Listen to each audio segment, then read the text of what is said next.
We've got tips and recipes for healthy living. So for fun and inspiration, come and join us in the raw food world.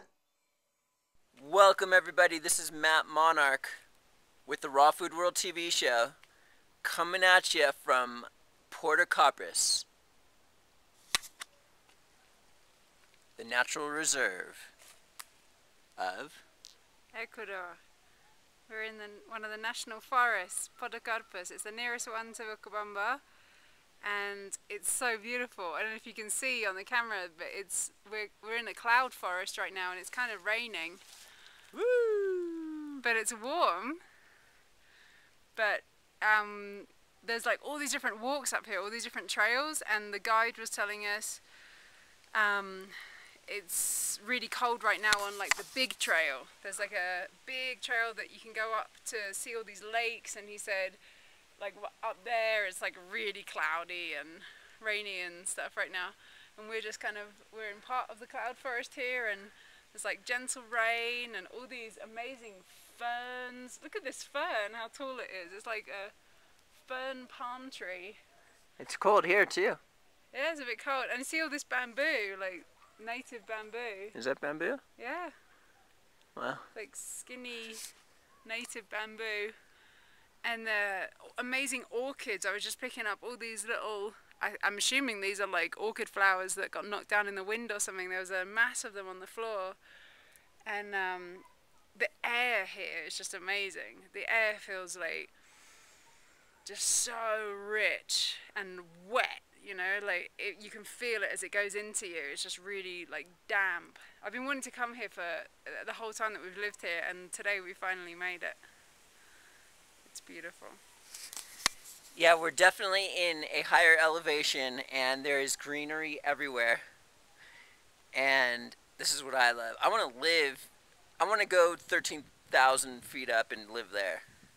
Maybe the nice people have some ideas where to live. Yeah, in the Andes.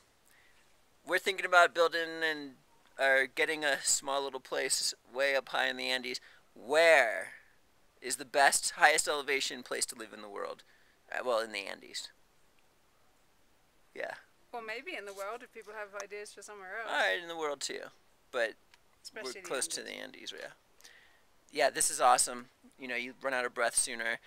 There's a book by DeLacy Evans. What is it? How to Prolong Life. He actually says oxygen will actually age the body. That sounds crazy, right? And if you think about it, the people that live longest are in like the highest areas in the world, such as the Andes and the Himalaya Mountains, and there's less oxygen up there. There's more nitrogen. So there's something about nitrogen being the way to go. I don't know, maybe someone could tell me about that too. But this book we carried on our website by DeLacy Evans, How to Prolong Life. So it's like kind of interesting because like you can get in a hyperbaric chamber and get plenty of oxygen, and helps heal from disease and heal the body. I just think man has a lack of oxygen, so he needs some sort of amount, because we're full of waste and we don't breathe like we're supposed to and stuff like that. So. But if our bodies were cleaner, then maybe being in higher elevation and more with nitrogen than oxygen. Yeah, absolutely, I agree. But most people are so toxic that they can use the oxygen. Right. The oxygen will actually take out the toxicity. Like, you bring in oxygen, carbon dioxide goes out. So we're so toxic, this is what's going on. Alright. So? It's amazing to think that possibly all of like Vilcabamba, this whole area used to be like, this is like old, as far as I know, this is like old primary forest, you know, it's amazing. I really hope that you guys can see something from us just filming a little bit here, but there's all these ferns and crazy orchids hanging down from all the trees. There's bears out here and pumas and all kinds of exotic birds. It's crazy to think that the whole area used to possibly be like this, but you know, people, as in many places in the world, come in and cut and burn and use the trees for wood and end up possibly replanting, you know, reforesting, but with just one or two species, right? You know, they just replant with some pine or some eucalyptus or something. It's not like this. This is just It's amazing. If you didn't hear the call yet that I just did a few days ago on our radio show with Troy Casey about the Amazon, I would say check that out right now at the rawfoodworldradioshow.com, because, you know, the Amazon is another primary incredible forest, so much biodiversity, you know, the lungs of the world. And Troy was saying on that call that at the moment the Amazon is still being cut down at a rate of 6 football pitches a minute. Football fields? Football fields a minute. That's insane. Imagine where we're standing right now if this was being cut down at the rate of 6 football fields a minute. It's unbelievable. What about extinction? He said that 137 species are getting extinct every day at the moment in the Amazon.